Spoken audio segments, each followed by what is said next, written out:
Hey folks, how you guys doing? So, My Hero Academia Chapter 307 is out, and hopefully, as of this video, all you manga readers have gotten a chance to check it out, because this week's chapter continues the dramatic reveal from last week. I'm not going to go too much into it for spoilers' sakes, but if you're not caught up, I highly suggest you read the most recent chapter of My Hero Academia, then come back. But before you leave, don't forget to subscribe. We're almost at 20,000 subscribers, I can't believe it. And when you hit that subscribe button, don't forget to click that notification bell. And when the drop-down menu appears, change your preferences from personalized to all. That way you never miss a premiere here on the channel. And to those in the premiere right now, what's going on, folks? Let's head inside and grab ourselves a drink, shall we?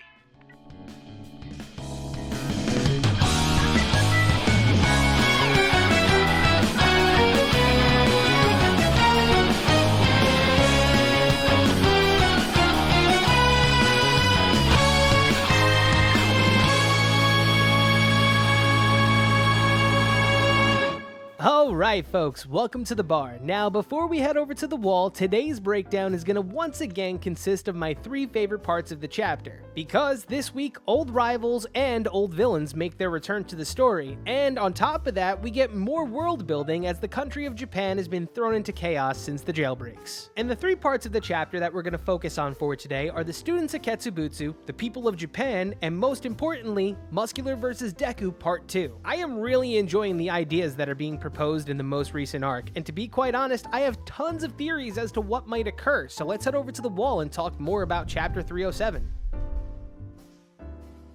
Okay, so first off, the students at Ketsubutsu. The last time we saw Ketsubutsu was during the provisional license exam, in which Ketsubutsu teamed up with various high schools around Japan to try to crush UA. And instead of crushing UA, they were crushed as UA proved to be too much for the students at Ketsubutsu. But anyway, we're tossed into the fray with Yo and Tatami hunting down the remaining criminals inside of this random city that I would imagine is probably closer to Ketsubutsu than it is UA. And in addition to evacuating civilians, they're also hunting down a villain going by Jailbreaker. Now, on a side note here, I really am enjoying the fact that Horikoshi is utilizing his stable of characters. He's established some pretty awesome villains and heroes. So if they move out of the direct area of Tokyo, where UA is, I'd imagine we'd see more heroes from those particular areas. And from the establishing shot of 307, for the most part, it looks like this town has been destroyed. But in addition to it being pretty much leveled, it also has a bunch of civilians that are refusing to leave shop. And this next bit of the chapter is a little bit wordy, but I really would suggest everybody to give this chapter another chance and reread it, because this little conversation between Yo, Tatami, and this dude is pretty damn awesome. And I don't want to sound like a broken record here, but I've been harping on the fact that the Age of Heroes is dying for like a year and a half.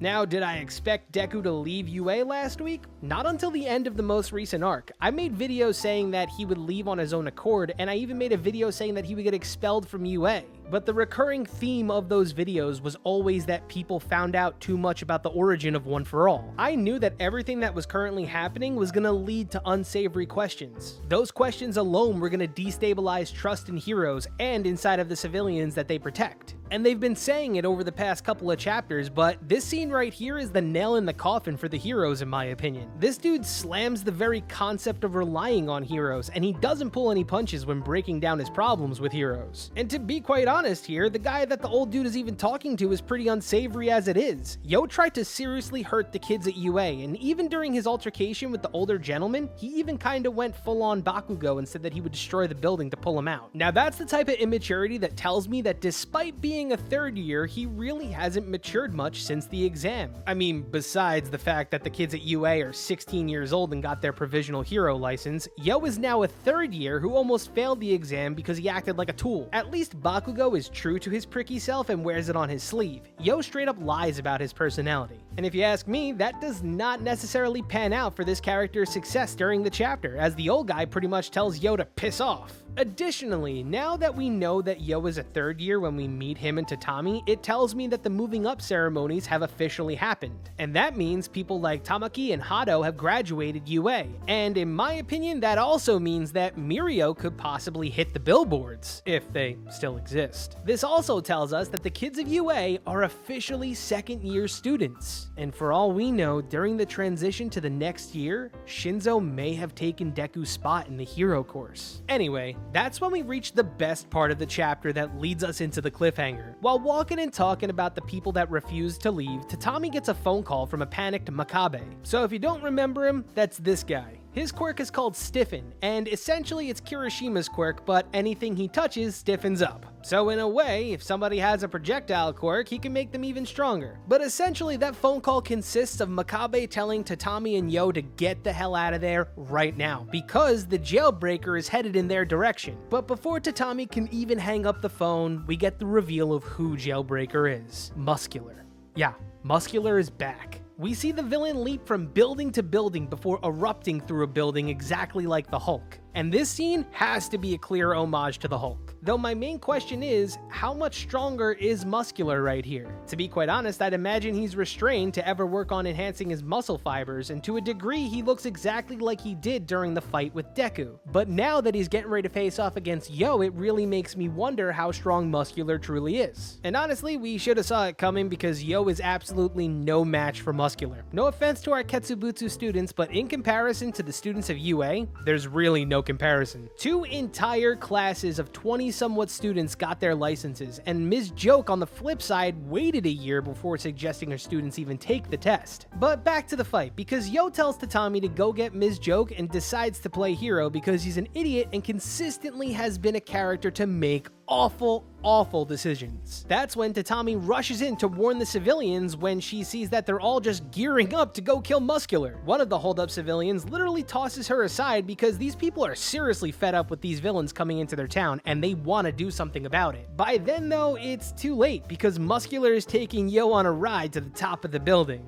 That's when Muscular sees the civilians and Tatami inside, and after Yo's futile attempt to bring Muscular down, we witness Muscular once again get that second wind of his. It seems to be a recurring thing for this character. When he gets rocked, he gets pissed and gets even stronger. But that's when a certain character's danger sense begins to go off, and he saves Yo's bacon by kicking Muscular off the building's roof. And standing there amongst the rubble holding a severely injured Yo is Deku, looking absolutely amazing. And him cradling Yo like this is a straight up shout out to Batman's Death in the Family when Jason Todd dies. This pose just makes me feel like he is finally settling into his role as a hero, not as a student. Because right now in the story, Deku is a lot stronger than his time in the forest. And we know his honing of One for All has gotten a lot better, to the point where he kicked Muscular off a roof, man. This is a character that in the beginning of the series struggled to even move Muscular, and now he's kicking him clean off of a building. And right now in his current state, Muscular does not stand a chance against Deku. And if this fight happens in its glory next week, I picture Muscular maybe getting in like a few good licks before Deku baits him in and absolutely demolishes him. And I gotta say, this is like the first time in the series where I am like 100% certain that Deku is about to wipe the floor with a villain. And if this entire arc is just him meeting old villains for round 2, I'm totally for it. And to be honest, if that's the case, I am really looking forward to that Stain rematch, because Stain, I don't really think that he fought seriously. Stain is a really good one-on-one fighter, and by the time he started fighting for real in the previous fight, he was already kind of hurt. And one of the things that have kind of crossed my thoughts is just, will Stain even have a problem with Deku anymore? Stain specifically does not like heroes that search out accolades and just do hero work for money, so Deku just doing this, I don't think Stain would really have a problem with him at all. If anything, I would kind of imagine Stain is going around killing villains left and right, so this could potentially be an opportunity for Deku to form his group of vigilantes slash anti-heroes. I know that's a little bit far-fetched, but hear me out, because my dream team of Knuckle Duster, Popstep, Stain, LaCrawler, LaBrava, and Gentle would be awesome if they're all brought together by Deku. This moment in the manga marks the first save of Deku while not affiliated with any kind of hero organization. It's just him out saving people. And to those people that are like, he needs to be in school for it to be academia, I completely disagree. This is his friendly neighborhood Spider-Man moment. Peter Parker was a sophomore in high school when given great power and responsibility, and Deku is absolutely living to that motto right now in this moment. I mean, look at our boy here, man. Tattered hero suit, mask on, he just looks so friggin' cool, and I can't help help but just gush over him. Also, we don't know if N taught him how to use his quirk as well, so I think that would be cool if N's quirk turns out to be a smoke-related quirk and it works like as a shroud for Deku. I'd love for Deku to transition into a mysterious hero that shows up in a flash and disappears. Right now, people are not fawning over heroes. They hate them. So Deku doing this job and then just dipping out is the complete opposite of All Might. Whereas All Might basks in the light of adoration, Deku knows that that time is gone. He needs to reclaim that light. And that means doing everything that he possibly can as a competent hero. As for next week's chapter, I am really looking forward to Muscular versus Deku 2. Now that the story has pretty much told us that Deku is going to go around saving people, I wonder who the next person in trouble will be. But first, we gotta see how bad Muscular gets trounced. All in all, I'd have to say that this chapter is helping the story slowly depart from its usual archetype, and it's pretty refreshing. Usually for the beginning of an arc, I'm pretty good at predicting what's coming, but now it really does feel like a fresh story. So if you have any ideas as to what might happen in 308, let me know in the comments down below. And if you enjoyed today's video, be sure to hit that like button. We're inching closer and closer to 20,000 subscribers, so thank you so much everyone. But other than that, I'll catch you this weekend for my episode review. Cheers.